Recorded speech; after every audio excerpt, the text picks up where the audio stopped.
tema, lengguwahe, karahasan, sexual, horror o drog. Ang programang ito ay rated SPG. Striktong patnubay at gabay ng magulang ang kailangan. Maaaring may masiselang tema, lengguwahe, karahasan, sexual, horror.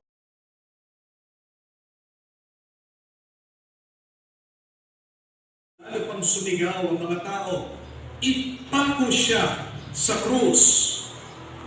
Sa paghahangad ni Pilato na pagbigyan ang mga tao, pinalaya niya si Barrabas. Si Jesus ang kanyang pinahagupit at ibinigay sa kanila upang ipako sa krus. Dinala ng mga kawal si Jesus sa pretorio, ang tirahan ng gobernador, at ang kanilang tinipon ang buong batalyon. Sinuotan nila si Jesus ng isang balabal na purpura. Kumuha sila ng halamang matinik. Narito ang kordero ng Diyos, narito siya nag-aalis ng kasalanan ng isang ito. Mapalad ang matao, matanda, magawa ng ito. Panginoon, nila karapat dapat na magpatuloy sa iyo, ngunit sa isang salitaan mo lamang ay gagaling na po ako. Buong buo kaluluwa katawan. Lalo yung gusto ko pagpuso. Ang katawan ni Kristo. Amen.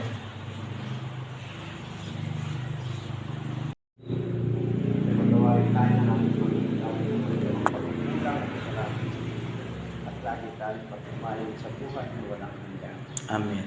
Ama namin sumasalamat ka sa tayo ng alam. Bukas sa amin ang kaharian mo. Sundin ang loob mo dito sa lupa para ng sa langit. Bigyan mo po kami ngayon ng aming kakanin sa araw-araw. Tulong kami sa iyong mga sala. Para na po patawad namin sa pagkakasala sa amin. Huwag po kami pahigod sa tukso. Adyaw po kami sa lahat ng masama. Amen. Bagyang Maria, pagpulog ng grasang Panginoon Diyos, masuriyo utang pinagpala sa babae nito.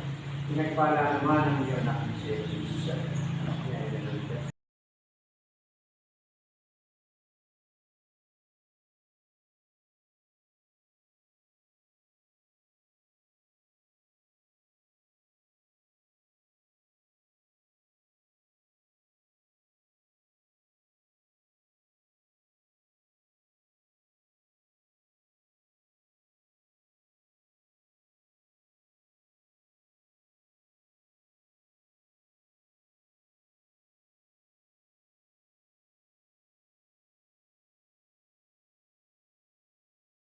Hatid ang mabuting balita ng Panginoon. Pinupuri ka namin, Panginoong Hesu Kristo.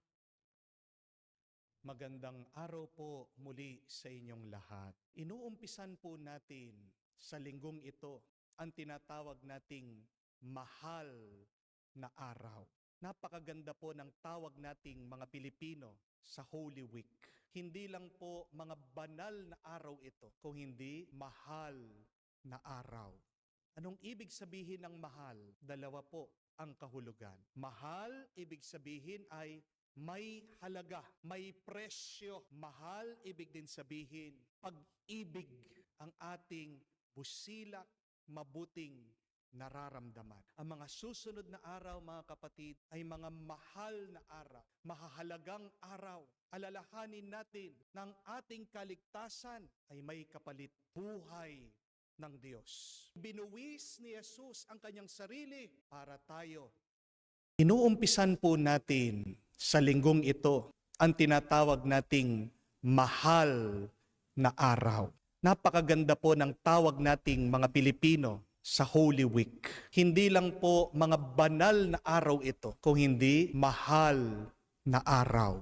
Anong ibig sabihin ng mahal? Dalawa po ang kahulugan. Mahal, ibig sabihin ay may halaga, may presyo. Mahal, ibig din sabihin, pag-ibig ang ating busilak, mabuting nararamdaman. Ang mga susunod na araw, mga kapatid, ay mga mahal na araw, mahahalagang araw. Alalahanin natin ng ating kaligtasan ay may kapalit buhay ng Diyos. Binuwis ni Jesus ang kanyang sarili para tayo ay lumaya at maligtas sa kasalanan at kamatayan. There is a price for our salvation. A very expensive and heavy price, the life of Jesus. At bakit niya ito ginawa?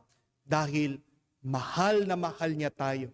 Gaano tayo kamahal ng Diyos? Basahin niyo po sa Biblia, sabi, kahit na tayo ay makasalanan, inalay niya ang kanyang buhay para sa atin. Siya'y nagpakamatay, nagpapako sa krus. Hindi hinintay ni Jesus na tayo'y magbago. Bago niya, ibinigay ang kanyang sarili.